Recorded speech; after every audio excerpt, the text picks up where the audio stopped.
Alright, hello everyone. Again, we are back for part 8 now. Today we're going to talk about the Shaman. So without further ado, let's get right into Shaman spells and weapons in Arena. So, starting off with the strengths and weaknesses, Shamans have a very good ability to control the board. Their hero power does actually affect the board by putting physical things onto the board with the totems, and they have some really strong class cards. Shamans actually, what's really interesting about them is that they have some insanely good class cards and they have some insanely bad class cards.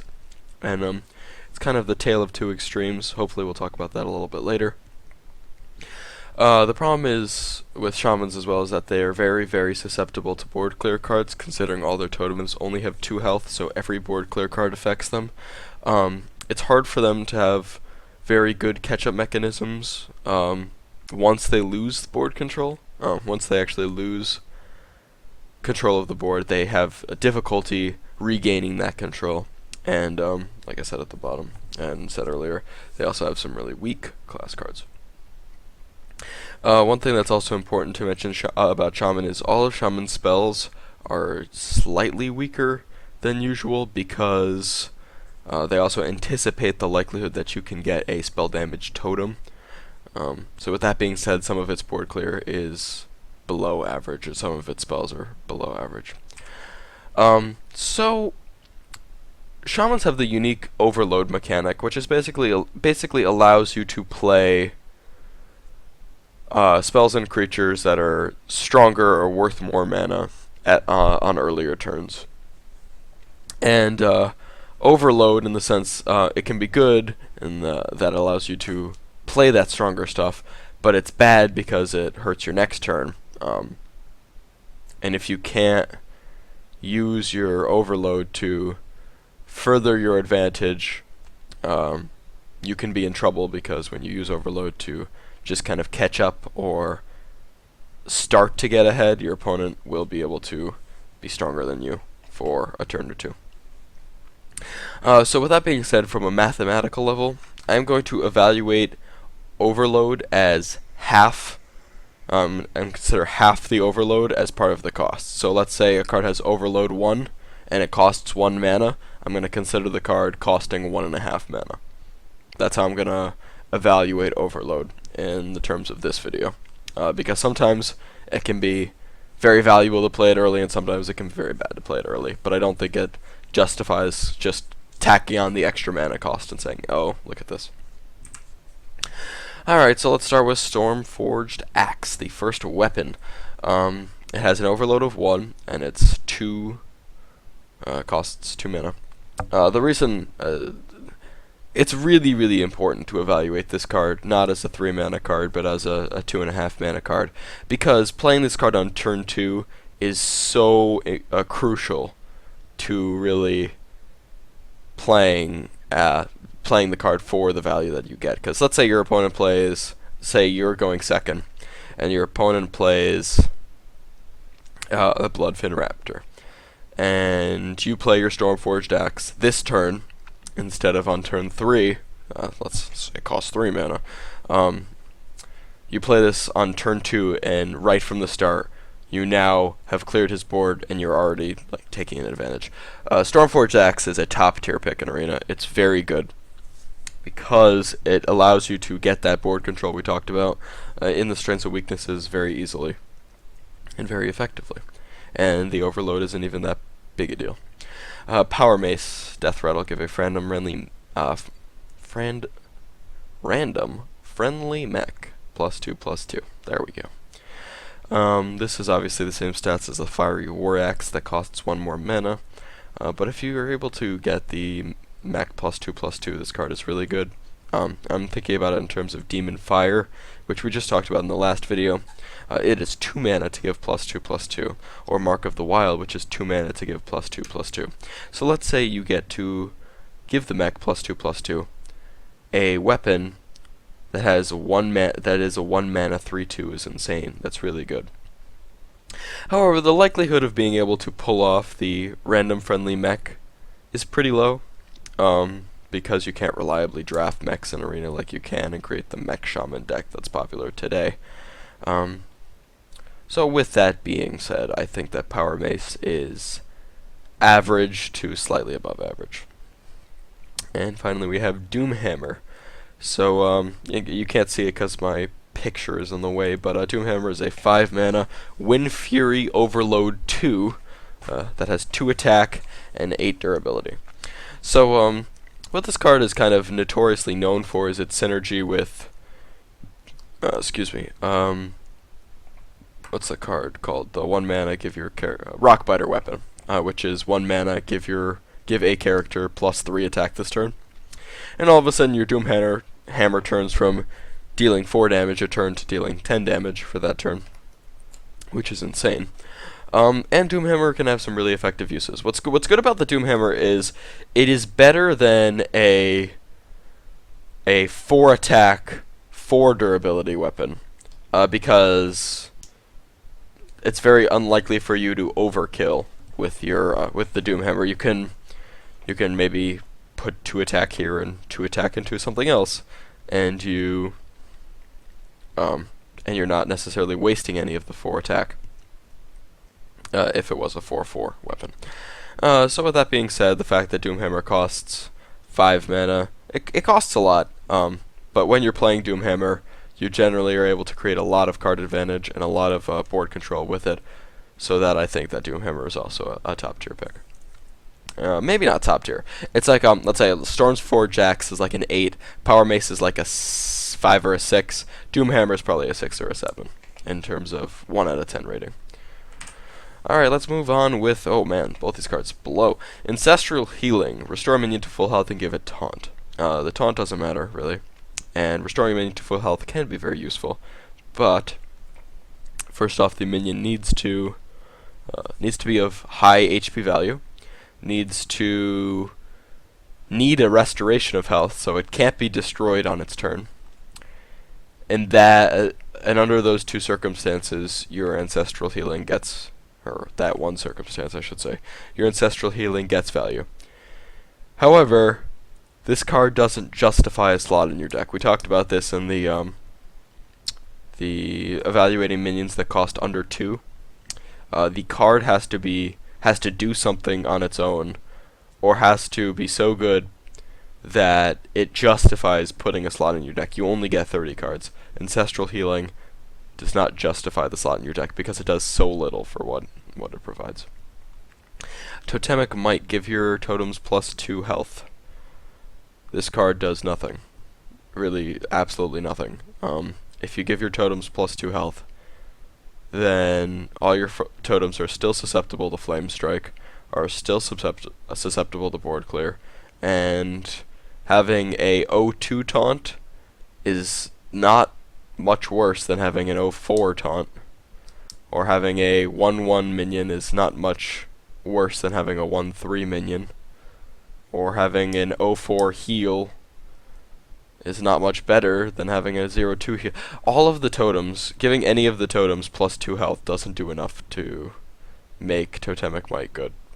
Totemic Might doesn't justify a slot in your deck. This card and Ancestral Healing are both 1s.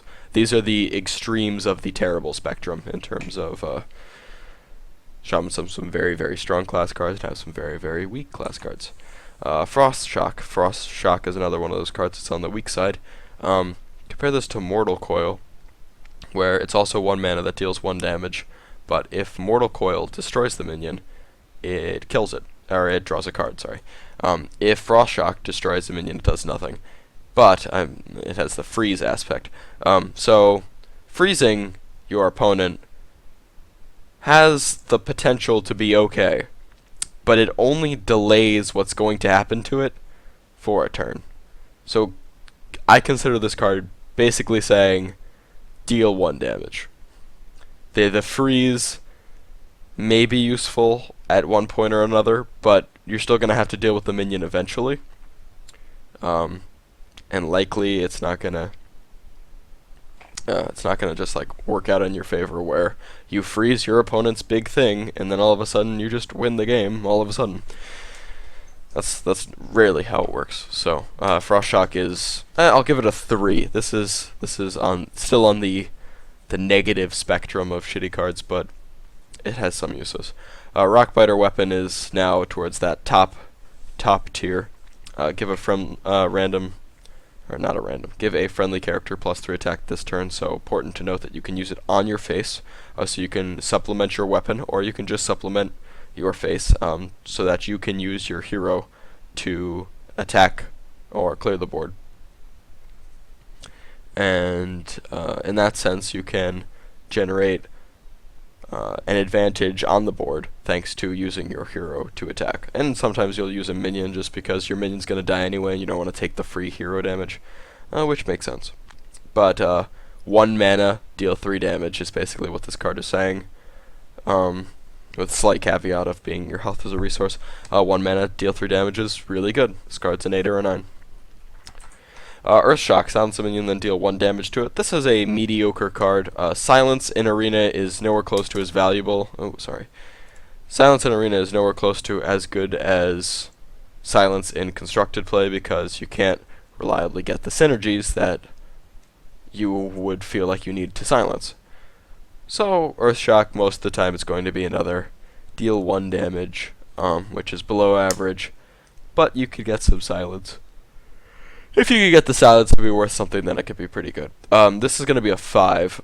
I know I used very vague terms to evaluate it, but silence is such a broad, sweeping mechanic that can be used for so many different things and have so many different potential values that it's impossible to just straight up say Earthshock is good in this situation, and bad in this situation, and that situation. So I'll give it a nice average 5. Forked Lightning, deal 2 damage to 2 random enemy minions. So this is Cleave that costs the same as Cleave, considering I'm evaluating Overload as half the cost, half the value. But in this case, okay, so for Stormforged Axe, we talked about how important Forked Lightning is. How important Stormforged Axe is for it to cost 2 mana, and for the fact that it deals it costs 2 mana and then the overload comes afterwards is justifiable and negatable because of how important it is to play on turn 2. Fork Lightning is not important ever under any circumstance to play on turn 1. So the fact that it has a high overload doesn't necessarily mean that playing Fork Lightning, costing Fork Lightning at 2, like evaluating the overload at half its cost, is not necessarily as valid or as reliable in this circumstance. And so with that being said, Fork Lightning, deal 2 damage to 2 random enemy minions for 2 mana is good if I consider overload at half, but I don't really want to consider overload at half for this case. Doing it for 3 damage is bad. And especially if you have to use it early in the game, it can really tie up a turn. So I think that Fork Lightning is quite below average. I'll give it a 3. Let's keep moving. Lightning Bolt, deal 3 damage, overload 1. So this is Rockbiter Weapon without the caveat that you have to take it to the face, or take it to a minion's health. And it can also be empowered by spell damage. We talked about how all these cards have been kind of tuned around the fact that you always, at the very minimum, have a 1 in 4 chance of getting a spell damage totem for 2 mana. So Lightning Bolt, let's evaluate this card. This is one of those cards that I think is justifiable to evaluate at half the overload cost. So 1.5 mana for 3 damage is below the expected 2 mana deal 3 damage. So with that being said, Lightning Bolt is good. And even if you evaluate Lightning Bolt at 2 mana deal 3 damage is still, we talked about, the cookie cutter good shit. It's acceptable. So 2 mana deal 3 damage is good. 1.5 mana deal 3 damage is very good. So Lightning Bolt is an 8 or a 9. Windfury, give a minion Windfury. That doesn't justify 2 mana, I don't think. I'm trying to think of times where Windfury has been really useful in any deck that I've drafted it in, and there really is none. There'll be some instances that you can put it on an ogre or a late game card, and all of a sudden it becomes a menace. Oh, excuse me. That clears your opponent's an opponent's board really, really well. But I think that situation is so few and far between that it doesn't justify putting Windfury in your deck. Usually we talk about cards that that cost 0 mana that aren't worth a slot in your deck. I think Windfury is one of those exceptions that, even though it costs a good amount of mana, it doesn't do enough to justify a slot in your deck. Plus, the minion has to survive a turn. It's like those things we talked about with Warrior, where to get value out of your cards, your minions have to survive the turn that they can't play, the turn that they need to get ready, as they call it, before you can apply this card to get value. And so, for that reason, I think Windfury is a 2. Crackle deals 3 to 6 damage, overload 1. So, just going based on averages, Crackle deals 4.5 damage. That's how I'll evaluate RNG cards. Crackle deals 4.5 damage for 2.5 mana. That's pretty good, I'd say, because let's say that 2.5 mana, you multiply 2.5 mana by 1.5, because 1 mana equals 1.5 damage, and you get 3.75. So, dealing 4.5 damage for 3.75 worth of mana cost in damage. That's 0.75 over the expected amount. So with that being said, Crackle's good. If you evaluate the overload at 3, 3 mana deal 3 damage is bad. 3 mana deal 4 damage is fine. 3 mana deal 4.5 damage, which is the average of Crackle, is exactly your required or your estimated level of value for 3 mana. So if you evaluate the overload at its full cost, the card is still good. Reincarnate, destroy a minion, then return to life with full health. So this is exactly the same as Ancestral Healing, if the minion doesn't have a death rattle. If the minion has a death rattle, then the death rattle goes off, and then you reincarnate it, and then all of a sudden you have another benefit. But what's the likelihood that you're going to get such a reliable and important death rattle to you that Reincarnate becomes highly valuable? I think very little. I don't think this card does enough to justify a slot in your deck. I can't think of any cards that are worth reincarnating that you can just get willy-nilly,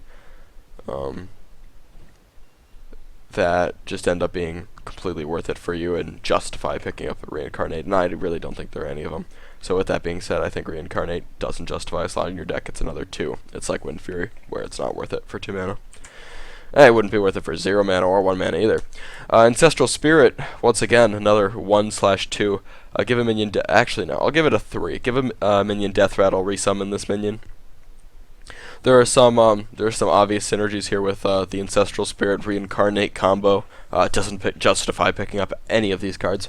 But I'll say Ancestral Spirit is a 3, because resummon this minion can be very useful if you have a big minion. Unlike Reincarnate, where Reincarnate is basically saying destroy and then heal the minion, while this is saying wait for the minion to go to 0 health and then play it again. All right, that was a pretty confusing way to say it. All right, so what I'm trying to say is Reincarnate and Ancestral Spirit more or less do the same thing in that they trigger the Death Rattle when their effect is triggered. They restore a minion to full health, and that's all they do. However, Ancestral Spirit allows your minion to be completely destroyed, so hopefully it gets another attack in, or it forces your opponent to use removal on it. Versus the Reincarnate, where let's say you get your ogre down to a 6/2, so it lost 5 health, and you want to use Reincarnate on it now, so that your opponent just doesn't clear it away the next turn. Unlike Ancestral Spirit, where if you put Ancestral Spirit on it, your opponent uses something else to clear the Ancestral Spirit, so they play another card, or they use a spell to take it out, and then they heal it. So you draw something else out by playing Ancestral Spirit. So for that reason, I think Ancestral Spirit is strictly better than Reincarnate, but it's still terrible. It's like a 3. Lava Shock. Deal 2 damage, unlock your overloaded mana crystal. So this works with any overload that you applied this turn or the turn prior, which is good. And 2 mana, deal 2 damage. This is below average, but the ability for you to unlock your overloaded mana crystals, I believe, is it's only good obviously if you have overload cards, but it can be very good if not. And 2 mana, deal 2 damage is bad, but at least it does something in addition to also unlocking your mana crystals. This is an average card, I'll say, because you'll get some overload cards when you play Shaman, but you can't always guarantee getting a lot of them and justifying picking up a Lava Shock. So I'll give it a 5. Hex. Hex is your hardest removal card. So transform a minion into an 0/1 frog, 0/1 frog with taunt. So this is simply just your hard removal that costs 3 mana, which is insanely good. It's like targetable deadly shot. So this might be. I'll give this card a 10. Really good. Feral Spirit. Summon 2/2/3 Spirit Wolves with Taunt. So 2/2/3 minions. So that's equivalent to about I'd say 2 minions that cost 2 mana. So this card is playing 4 mana worth of minions that are weak to AoE. And whatever. And the overload's 2, so I've cut the overload in half, and we have 4 mana, 2/2/3 Spirit Wolves with Taunt. So with that being, I don't know, I gotta stop using that expression. With that being said. But for real, when you consider overload as being half, that makes Feral Spirit in theory cost 4 mana. And this card gives you 4 mana worth of minions. This card is acceptable. It's not fantastic, but it's acceptable. I'll give it a 6. And it's good because it places something on board. In terms of a spell, there can be some uses out of this card that are really good for taking early control of the board, especially since it only costs 3 mana. Like if you play this on turn 3, it's so hard to get rid of. Especially if you're going first, but even if you're going second. And so it's one of those mechanisms that you can use to start taking control of the board very early in the game. And for that reason, it gets a kind of high rating. 6. Lava Burst, deal 5 damage, overload 2. So 3 mana, deal 5 damage is slightly above the curve. 4 mana, deal 5 damage is below the curve. 5 mana, deal 5 damage is way below the curve, depending on how you evaluate the overload. For this card, Lava Burst is, in reality, it's an average card. That's how it works. I'll evaluate it by giving overload half, as I have before. 4 mana, deal 5 damage is not fantastic, but think about it in terms of you always have a 1 in 4 chance of getting a spell damage totem, and 4 mana deal 6 damage is good. So Lava Burst is average. I'll give it the standard 5. Lightning Storm, deal 2 to 3 damage to all enemy minions, overload 2. Regardless of what this card costs, this card is going to be good because it is a board clear card that only affects enemy minions. We talked about how there's some downsides to playing Hellfire or Demon Wrath, I think is what it's called, because they can affect your own stuff. We talked about this with Warrior as well. Because Lightning Storm only affects your opponent and it is a board clear card, almost regardless of circumstance, as long as it doesn't just deal 1 damage, the card is going to be top tier. And that's the case with Lightning Storm. And if you get the spell damage totem with Lightning Storm is insanely good. But Lightning Storm, just how it is, regardless of its value, being a board clear card, being a comeback mechanism, being a board control card, makes the card fantastic. This is a 9. Farsight, draw a card. That card costs 3 less. This card is basically saying 3 mana, do nothing. Doesn't justify putting a slot in your deck. It costs 3 mana, which stinks. Yeah, this is basically saying it's not even saying. I was gonna compare it to Preparation, but it's really not like Preparation either. This card doesn't do anything to cost 6 mana, or to cost 6 mana, to cost 3 mana. So it's really not. It's like, in terms of mana refunds, yes, you draw a card and you end up paying. It's basically saying you pay 3 mana now. You get a 3 mana discount later, so you essentially are paying nothing, and then you drew a card, so it costs 1.5 mana. And if you think about it that way, Farsight is good. But Farsight isn't good because it costs money. It costs mana and it does nothing on the turn that you play it. And 3 mana is a pretty considerable investment. So, all things considered, Farsight is one of those trash cards that Shaman has. I'll give it a 2. Ancestor's Call, put a random minion from each player's hand into the battlefield. This is kind of like Mind Games by from Priest, except worse, because each player, you pay 4 mana to give your opponent something and give yourself something, and you can't reliably make your something better than your opponent's something, especially in Arena where you have no idea what your opponent's going to bring. This is another trash tier. This is a 1 because there's so many variables and so many things that can go wrong, and you can just flat out lose the game with that. And also, it costs 4 mana. That's so expensive. If you can't get a 4 mana card out in return, or better, then you lose out on your Ancestor's Call, even if your opponent has something that sucks as well. Bloodlust. Oh, this is the last one, I believe. Give your minions +3 attack this turn. This is a take 1 of at max card, because give your minions +3 attack is actually really strong, especially when you have totems constantly filling the board, when you have spirit wolves, when you have a whole bunch of little things that you can give this buff to. All of a sudden, Bloodlust becomes insane at finishing the game. It does cost a lot of mana.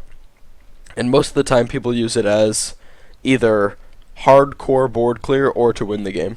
And so, in that sense, it's bad because it can almost be a win more card. It can quickly finish off a game that you're already kind of in control of, which is a pretty big downside. But give your minions +3 attack this turn.